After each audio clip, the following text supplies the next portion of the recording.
Good morning, my dear students. Again, I am here to teach you atoms and molecules. It is very important chapter in class 9th chemistry, and in class 11th you have to study the same. So you need more focus on this chapter. Okay, if you want to take science in 11th, you opt science in 11th, so you need more focus on this chapter. So atoms and molecules. Let us start with the introduction. Maharshi Kanad, 500 BC, told that if we divide any matter or substance, it will divide and divide and divide, but there will be a smallest particle that cannot be divided. But ऐसा नहीं था. He told that atom cannot be divided. Later, Democritus named it atom, and he has also given the same formula, same definition. So what is actually atom? Atom is a smallest particle that can take part in any chemical reaction. That can take part in any chemical reaction. We have to study about law of conservation of mass. After that, we will study about the laws of constant proportion and law of multiple proportion. तो हमने क्या पढ़ा बेटा? हमने पढ़ा conservation of mass में कि mass neither be created not be destroyed. अब इसके लिए हमारे पास एक क्वेश्चन है कि 4.09 gram of carbon produce react with O2. ये क्या करता है? 4.09 कार्बन क्या करता है? O2 से रिएक्ट करता है और 15 ग्राम जो है वो कार्बन डाइऑक्साइड का फॉर्मेशन करता है. तो हमें फाइंड करना है कि उसमें उस रिएक्शन में ऑक्सीजन कितना था. तो आपको पता है carbon C plus O2 is equal to CO2 है.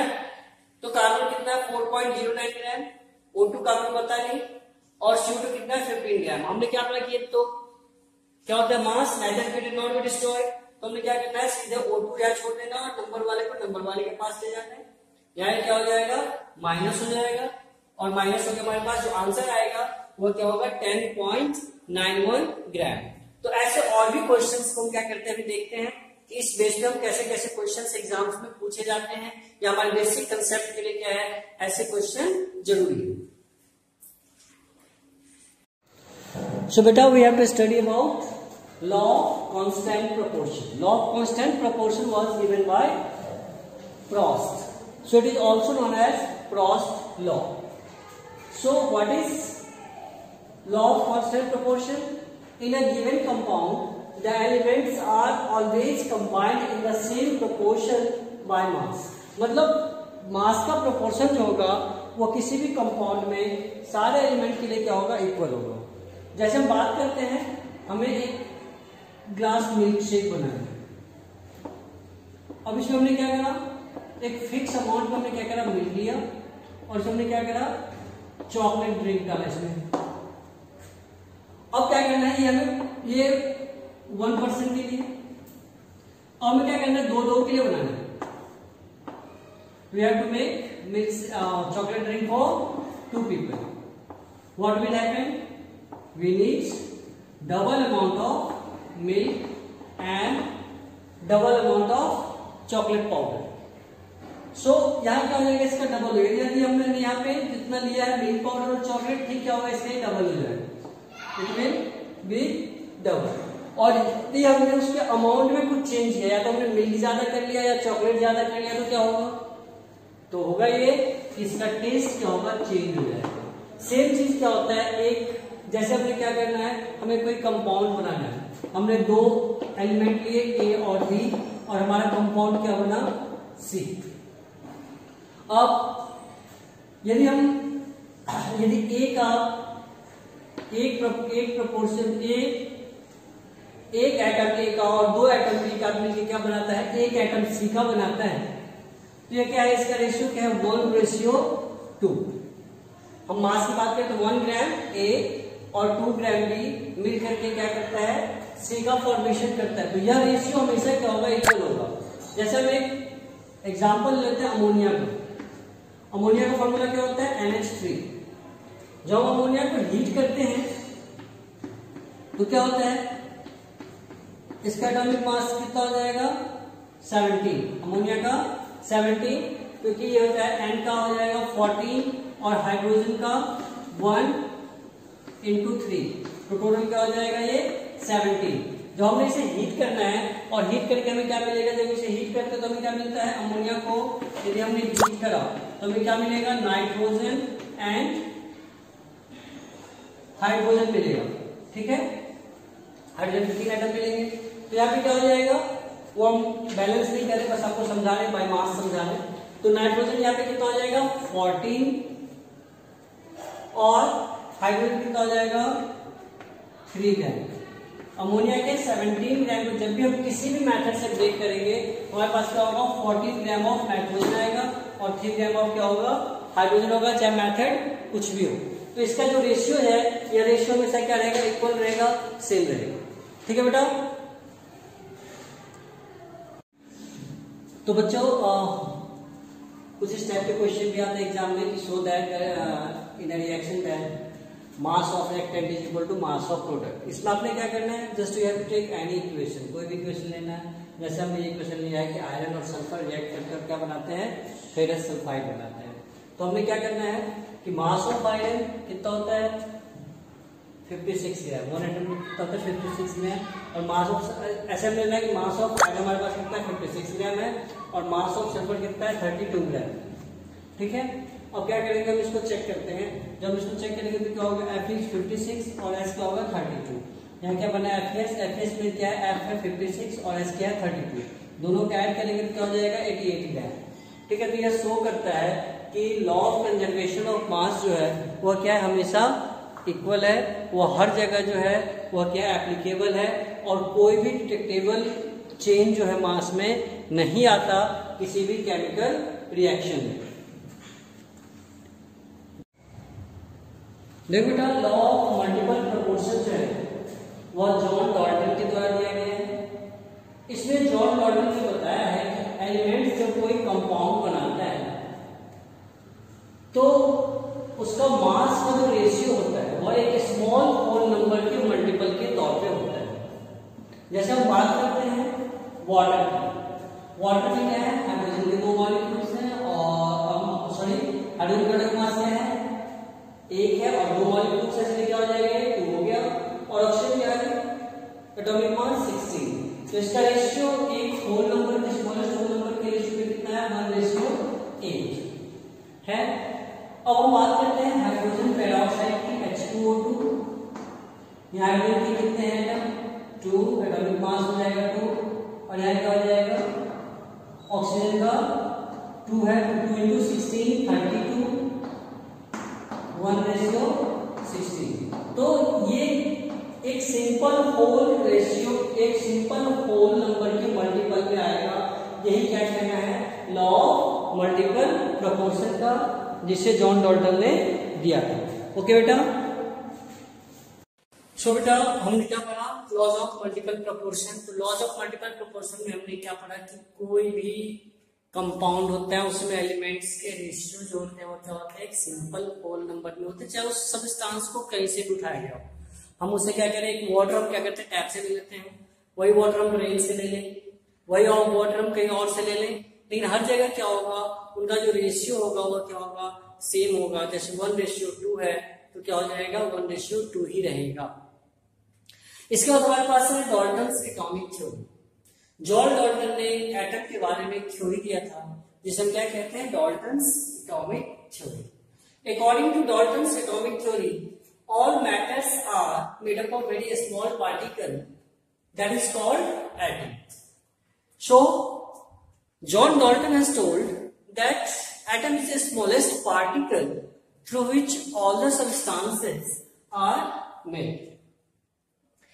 He has told that atoms neither be created nor be destroyed in any physical or chemical reaction. According to John Dalton, it is impossible to create or destroy the atom. It was told by Dalton. It is not correct. Later we will discuss about the drawback. But first of all, you have to study about the Dalton's atomic theory. The third law is all atoms of an element is identical and differ from other elements atom. Like if you are talking about the hydrogen atom. So according to John Dalton, all the hydrogen atom will be same. If we are talking about the carbon, so according to Dalton, all the atom of the carbon will be same. And fourth law, atom of element combine in the ratio of whole number to produce large number of compound atom. We have already discussed about it also. So atom of elements combine in the ratio of whole number. Like you have seen water H2O2 ratio 1. So it will combine in a whole number to produce large number of compound atom. This was the theory of Dalton's. Now what is the drawback? इसका drawback क्या है? तो according to John Dalton theory, he has told that atoms neither be created nor be divided, nor be destroyed, and it is the smallest particle that cannot be divided. So modern scientist has divided the atom into three parts: electron, proton, and neutron. So we can say that this is the main drawback, that he has told that atom is indivisible. Okay? So that all atom of same element have same mass, but it was not correct. After discovery of isotopes, we have seen that carbon 12 and carbon 14 have atomic mass 12 and atomic mass 14. Both are carbon atom, but both has different masses. So according to Dalton's theory, that all atoms of same elements have same mass, but it was not correct. According to him, atom of different element have different mass, but we know that there are several elements whose atom has same atomic mass than the other elements. Okay, so these are the drawback of Dalton's atomic theory. Okay, beta. So that all atom of same element have same mass, but it was not correct. After discovery of isotopes, we have seen that carbon 12 and carbon 14 have atomic mass 12 and atomic mass 14. Both are carbon atom, but both has different masses. So according to Dalton's theory, that all atoms of same elements